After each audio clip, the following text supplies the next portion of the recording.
Happy Thursday, everyone, and welcome, and thanks for joining our Brunch and Learn today to discuss the end of life of Export to Data Lake and how to transition from Dynamics 365 Trickle Feed. A little bit of housekeeping before we get started. If you have any technical or content-related questions during the presentation, please use the Q&A window, and we'll get to your questions as quick as we can.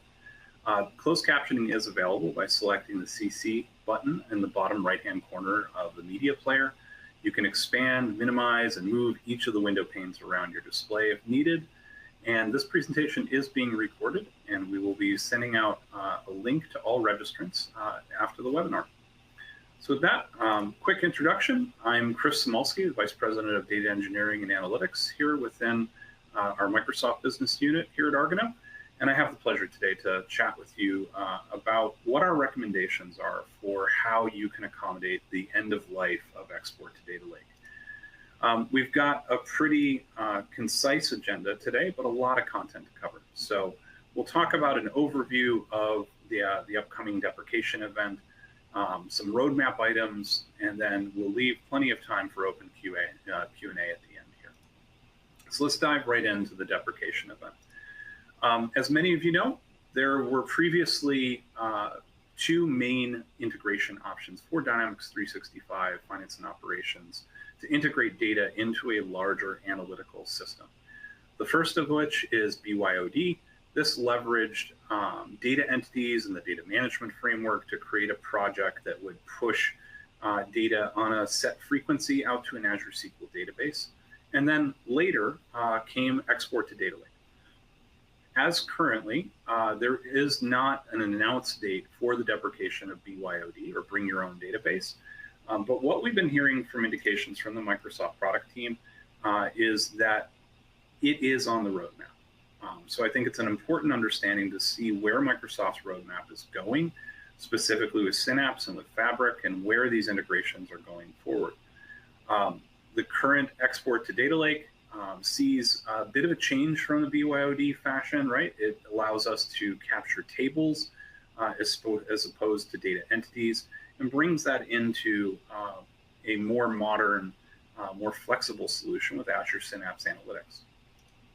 I'm going to reference here quickly previous integration patterns for Dataverse as well.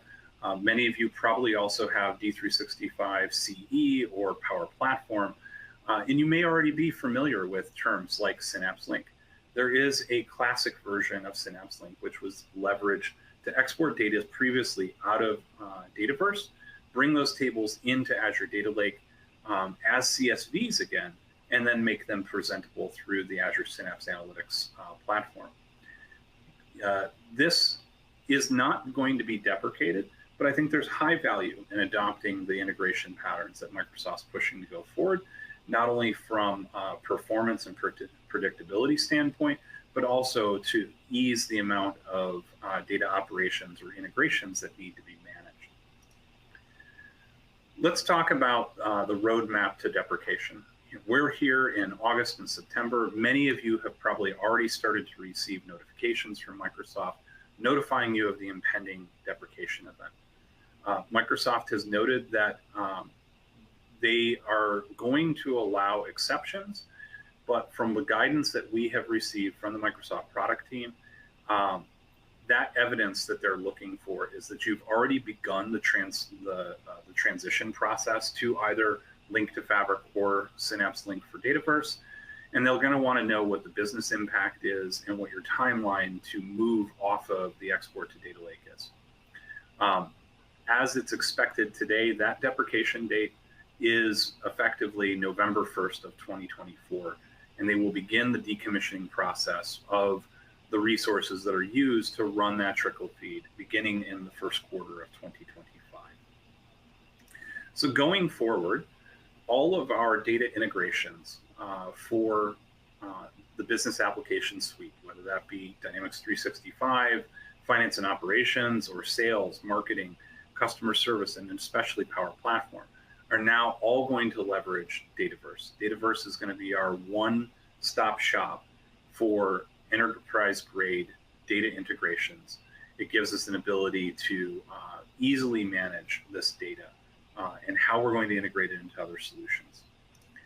The two patterns going forward that Microsoft is enabling is Synapse Link for Dataverse, which sees a platform as a service approach that leverages Microsoft Azure and the Azure Synapse Analytics platform, and Link to Fabric, which is a more software as a service approach. Currently today, Argano is really recommending to clients that they leverage the Azure approach using Synapse Link for Dataverse. We've found through our last couple implementations that there are areas where Link to Fabric is really just not quite ready. That's not to say that if you've already started your Fabric journey that there aren't ways to integrate. And we're going to cover that later in our roadmap section in a little bit more detail. Let's dive in to look at what transitioning to Synapse Link for Dataverse is going to look like. The new architecture for Synapse Link for Dataverse takes our Azure Data Lake storage, which previously was storing CSV files or comma separated value files. And it sees us now adopting a new file format called Delta Parquet. We're very excited about this new format because it brings with it a lot more performance. And as well, the number one issue that clients have been facing with export to Data Lake, it removes the read-write lock contention. What does that mean? Previously with the CSVs, because it was running every 10 minutes, coming out of D365 F&O and landing into that storage account, when Azure Synapse Analytics would try and query that from any integrations you're using or Power BI or an ad hoc query, it was possible that that CSV file was locked as Dynamics was writing to it. The Delta Parquet format specifically is designed to be what we call ACID compliant. This means it operates more like a database. There's actually a transaction log that gets built up, and it's additive, meaning more files get added to it over time. And for those of you that are sitting there going, oh my gosh, this is going to blow out my storage costs, the other element of Delta Parquet that we're really excited about is its ability to do high levels of compression.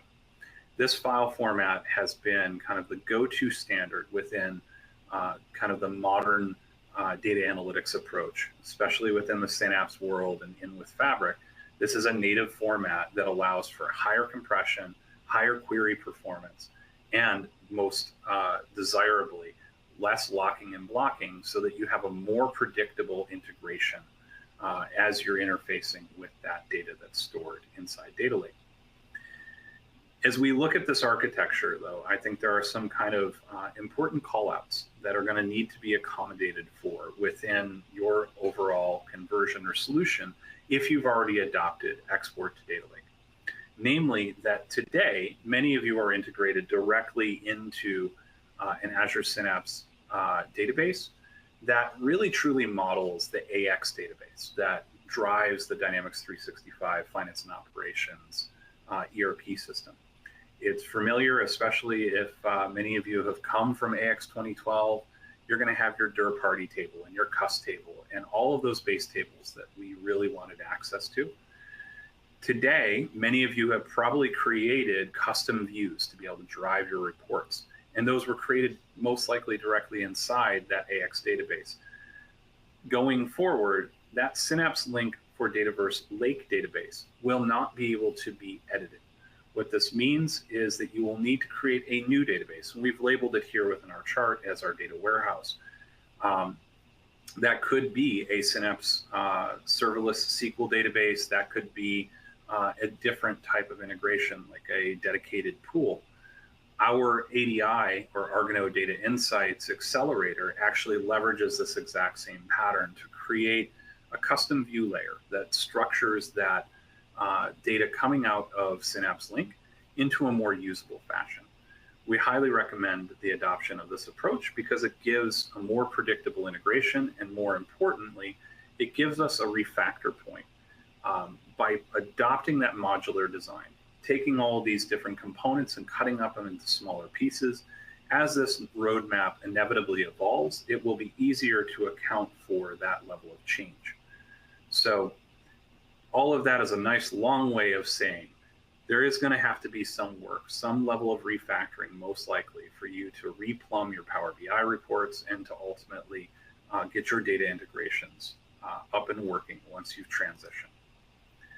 Let's talk a little bit more deeply about some of those considerations. The first one, which I've heard a lot of feedback from many of you around, is the increased data latency. There is actually really good reason for this. The export to data lake and its approach that it was taking with CSVs every 10 minutes, as I stated, was probably an overly aggressive timeline that Microsoft was trying to give us for that integration.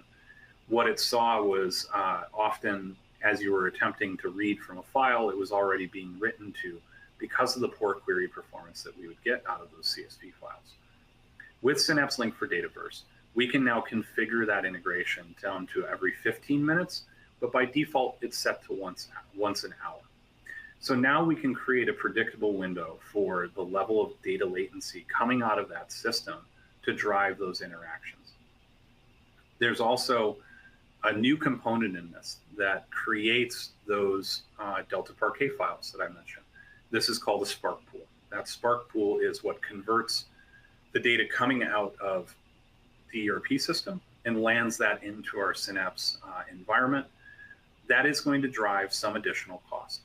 And the data volume and the speed at which you configure that refresh frequency is going to drive that cost. So ultimately, it will land somewhere between $626 a month and $8,000 a month for additional services costs to support that Delta conversion process. Now, the prices that I've quoted here may vary depending on if you have an EA or if you're on a CSP with us. And there are reservations available for these to be able to make those costs even cheaper. The piece, though, is that you're going to have a trade-off where today your Azure Synapse query costs to be able to run how frequently you're running T-SQL queries against your export to data lake. Those are probably a bit more expensive. So there's going to be a bit of a trading of costs here.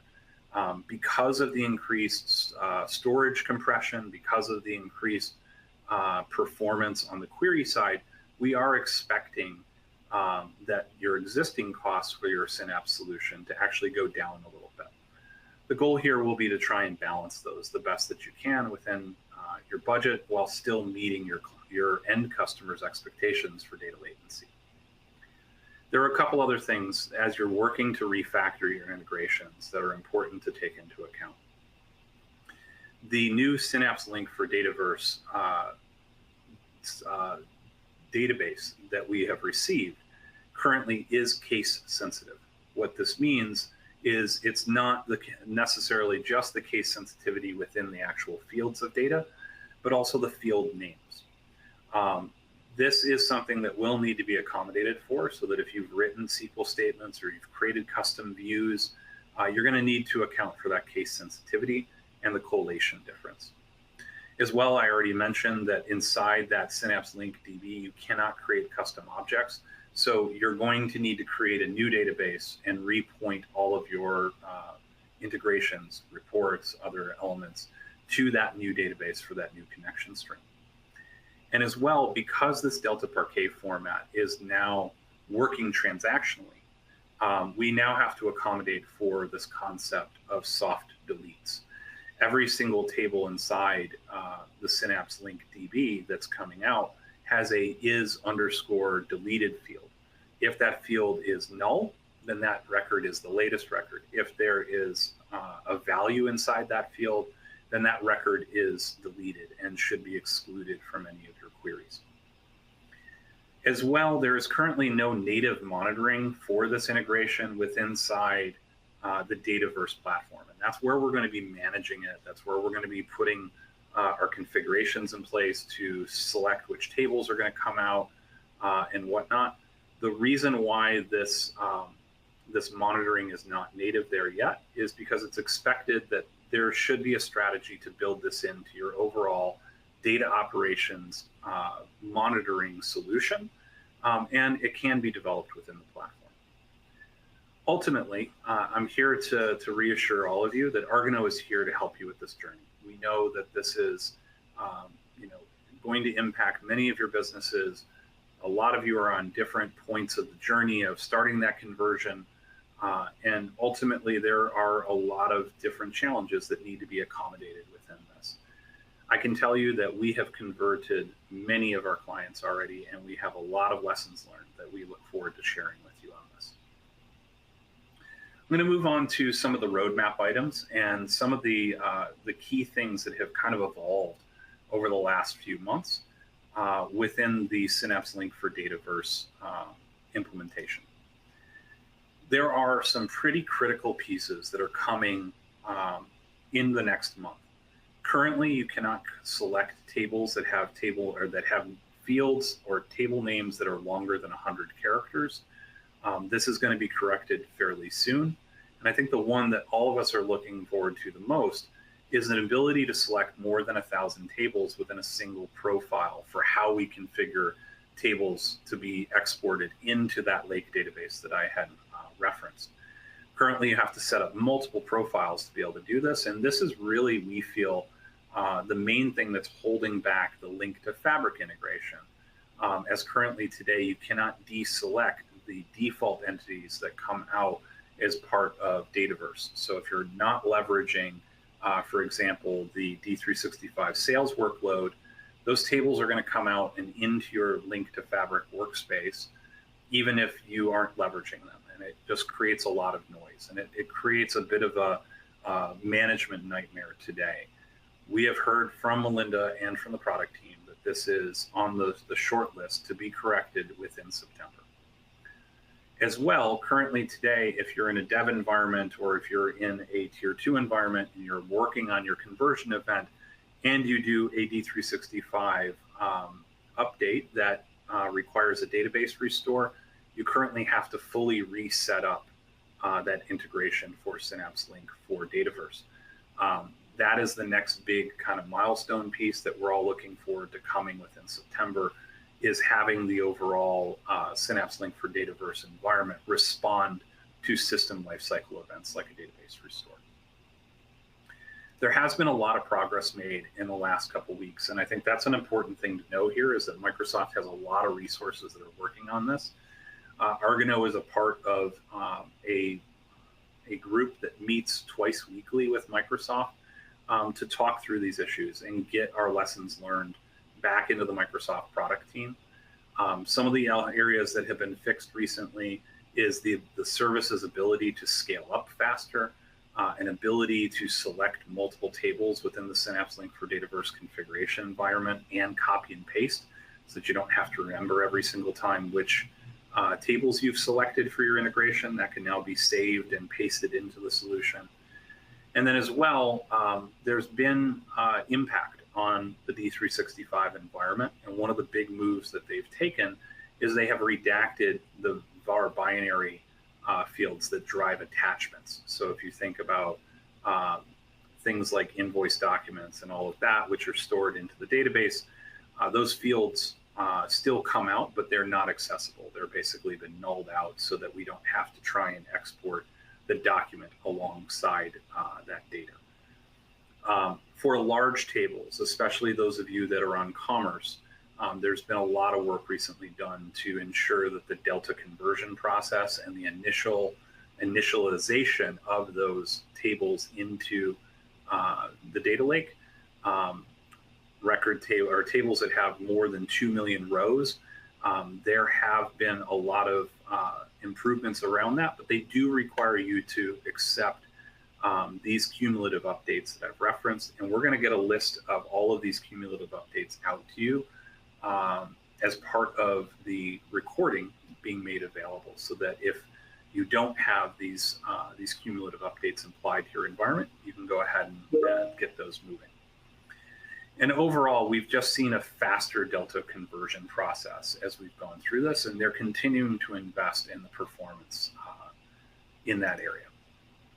Another recent fix, the AOS authorized fields, these are things that are locked down in D365 because of security, have been enabled. They require these cumulative updates to be to have that behavior. And then tables were experiencing some odd date time stamp behavior. So these cumulative updates are required to fix that behavior if you're encountering it.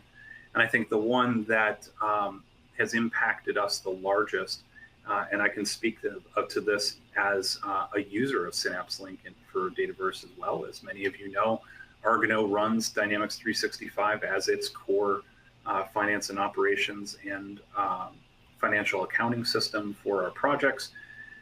The projects module uses array data type fields all over the place.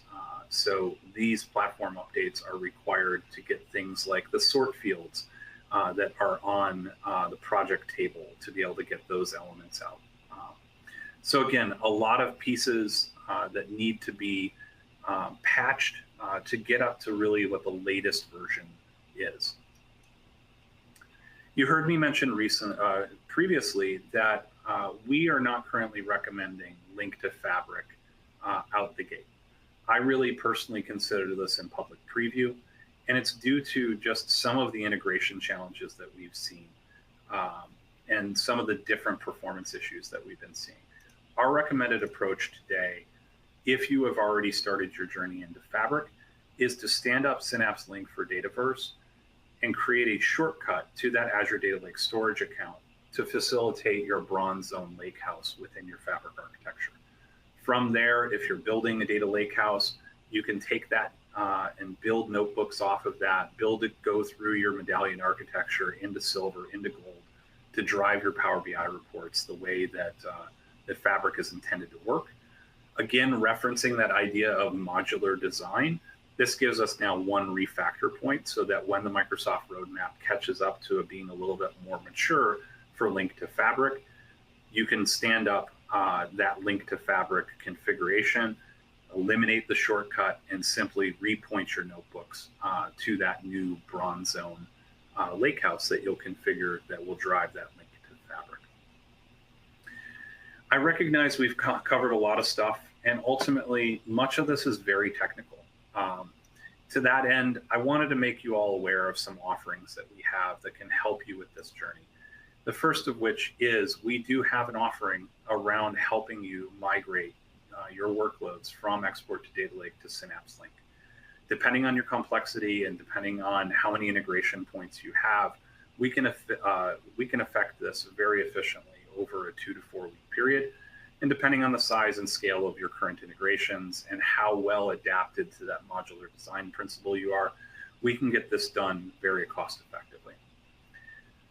As well, if a lot of the terms I've been throwing around, like Delta Parquet and Synapse and Fabric, if all of these give you a little bit of anxiety, if your organization doesn't yet have a modern approach towards data analytics, and if you're not yet feeling like you're prepared for AI, reach out to us. We have an offering that we are calling our AI Enablement and Data Modernization Assessment, where we can help drive workshops to help set that strategic vision, help you build a blueprint, bring budget clarity to what building this type of an environment will take, and as well identify organizational gaps, including skilling, to help get your organization up to being able to leverage this technology to its fullest capability. And the same goes for the Fabric space. Fabric is going to be Microsoft's future for a unified data analytics platform. While it is new, it is highly capable, and we would love to be able to help you see the vision of how you can use this within your organization better. We have an offering that can do a very quick proof of concept and roadmap specific to Microsoft Fabric, and we would love to help you on that journey. To that end, it kind of completes our overall presentation today, and I'll open it up to Q&A at this point.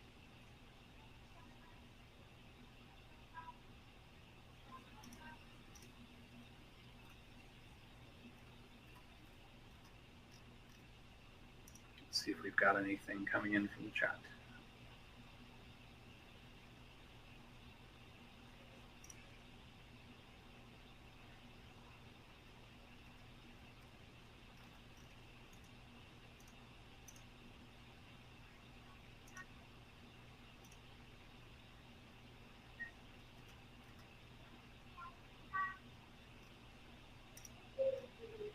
Not seeing anything come in just yet, but if we don't have any questions, please, as well as always, feel free to reach out to us through client care. Feel free to reach out to me directly.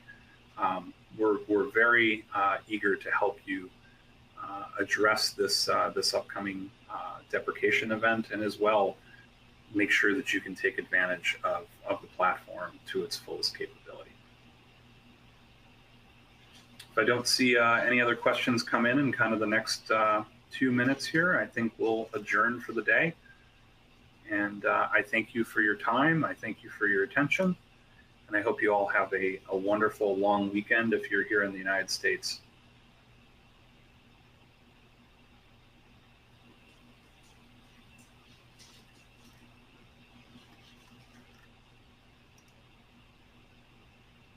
All right.